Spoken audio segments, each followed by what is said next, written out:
mendoakan orang sakit koma apa yang dibaca? Doa-doa untuk orang sakit pada umumnya, dan yang kedua adalah doa-doa khusus spesial bagi penyakit-penyakit yang sifatnya barangkali sebagian manusia sudah melihatnya cukup berat. Ya, doa-doa yang umum kita bisa bermohon kepada Allah seperti yang diajarkan Nabi sallallahu alaihi wasallam, itu kan Allahumma innaka antas syafi la shifaa illa bi shifaaika, ya Allah mashfi shifaan ajila shifaan la yughadiru saqama, misal itu yang paling standar. Atau ada doa-doa yang kita bisa teladani dari kisah-kisah para nabi, ya, yang pernah kemudian diuji dengan sakit dan diminta Rasulullah SAW belajar dari itu semua. Contoh misalnya kalau sakit-sakit standar yang kita rasakan sendiri, kita bisa bacakan sendiri, kita merasakan, kita bisa rasakan. Maka itu misalnya di Quran surah ke-26 Asy-Syu'ara di ayat ke-80, ketika doa Nabi Ibrahim alaihissalam diabadikan di situ, wa idza maridtu fahuwa yashfin. Pegang yang sakitnya. Ya, dan saya biasa mengamalkan itu juga, dan alhamdulillah senantiasa mendapatkan barakah dari apa yang dimohonkan itu, ya. Jadi misalnya saya pas kemarin di Sumatera, teman-teman yang di Sumatera tahu itu, yang di Padang, khususnya yang saat saya ke Batu Sangkar sudah di Bukit Tinggi itu, ya, yang Bukit Tinggi itu dan setelah itu ke Aur Kuning gitu, ya. Itu kan teman-teman tahu sendiri, ya, suara itu hampir hilang gitu, dan ada satu momentum yang benar-benar hampir hilang, ya. Di Kalimantan bahkan hilang sama sekali. Waktu itu pernah saya ke Kalimantan, mudah-mudahan teman-teman insya Allah kita rencanakan sana lagi, itu hilang betul, mau ta'lim hilang, ya. Kemudian ya bismillah, bila dipegang, dirasakan, kita mohonkan dengan tulus, ikhlas, kita minta, ya Allah, Engkau berikan amanat untuk mengajar, Engkau pula yang memberikan kelancaran, kemudahan, kita minta wa idza maridtu fahuwa yashfin, ya. Untuk kita jadikan domirnya mukhatab, wa idza maridtu fa anta tashfin, ya Allah kalau saya sakit pasti Engkau sembuhkan, gak mungkin Kau maha penyembuh, kan. Lalu kita berikan herbal tentu gitu kan, kemudian kita pegang lagi, alhamdulillah begitu mulai mengaji keluar sampai lancar, setelah selesai hilang lagi gitu. Nanti apa namanya diberikan kesempatan istirahat, ada lagi, alhamdulillah. Nah, kalau yang kira-kira cukup parah, dokter mengatakan mustahil seperti ini, ada koma dan sebagainya. Nah, ini yang seperti ini bisa doanya Nabi Ayyub alaihissalam. Itu di Quran surah ke-21. Coba ya lihat Quran surah Al-Anbiya 21 ayat 83 sampai 84. Ayat 83-nya Allah Subhanahu wa taala menyampaikan, wa ayyuba idna rabbahu anni massani yadhurru wa anta arhamur rahimin. Itu doanya, ya. Dan aku buka, kata Allah, kisah Ayyub alaihissalam, dan belajarlah dari kisah Ayyub alaihissalam ketika beliau diuji dengan penyakit. Penyakitnya dulu, ya, disimpulkan bahwa tidak sulit untuk bisa mengatasinya. Tidak ada orang yang pernah mengalami itu, dan tidak ada orang yang diuji dengan itu setelahnya.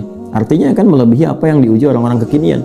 Ya, dan nggak terlukiskan kekinian oleh kita. Banyak riwayat menyebutkan apa jenis penyakitnya, tapi secara intinya medis sudah angkat tangan, sudah give up, nggak bisa ini. Maka apa yang terjadi ketika manusia sudah mengatakan nggak mungkin, ini tanda dari Allah supaya kita langsung memohon kepadanya. Dan Allah berkehendak mengabulkan langsung tanpa campur tangan siapapun, untuk menunjukkan cinta kasih Allah.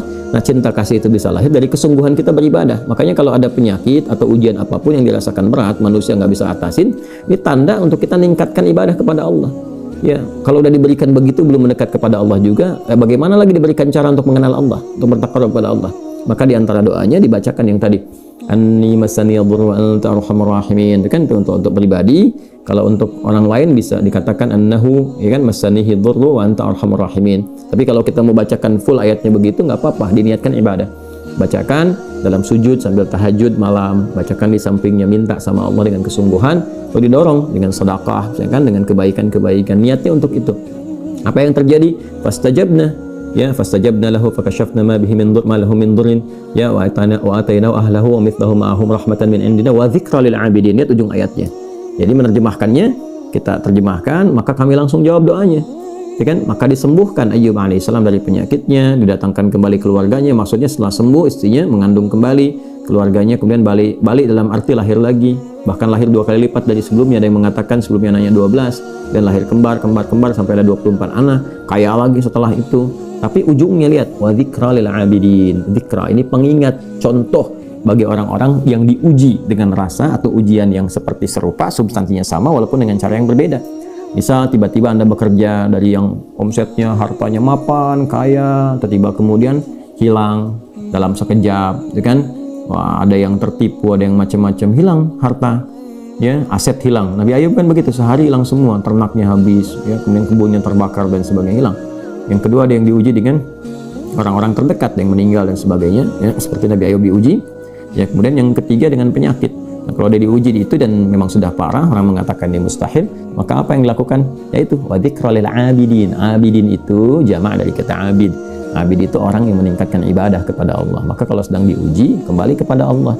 Ya, kalau sedang kena musibah, kembalikan kepada Allah. Nah, itu yang dimaksud Al-Baqarah ayat 156. Alladzina idza asabathum musibah qalu inna lillahi wa inna ilaihi raji'un. Kalau sedang diuji dengan apapun, kesenangan ataupun rasa duka, maka sadari diri ini dari Allah, semua cuma titipan. Ya, semua ini diuji supaya kita lebih kuat lagi, supaya kita lebih mampu mengeluarkan kemampuan yang lebih hebat, supaya lebih dekat dengan Allah. Maka disadari. Kalau sudah sadar, segera lakukan pendekatan. Lakukan pendekatan kepada Allah, tingkatkan ibadah. Ya, mohon doa, sabar jalani itu, sabar dulu. Sabar itu bukan diam, sabar itu terima sebagai ujian, ambil hikmahnya, tingkatkan ketaatan. Jadi kita bisa bangkit lagi, move on. Ya, setelah itu apa yang terjadi? Ayat 157-nya, ulaika alaihim salawatu min rabbihim.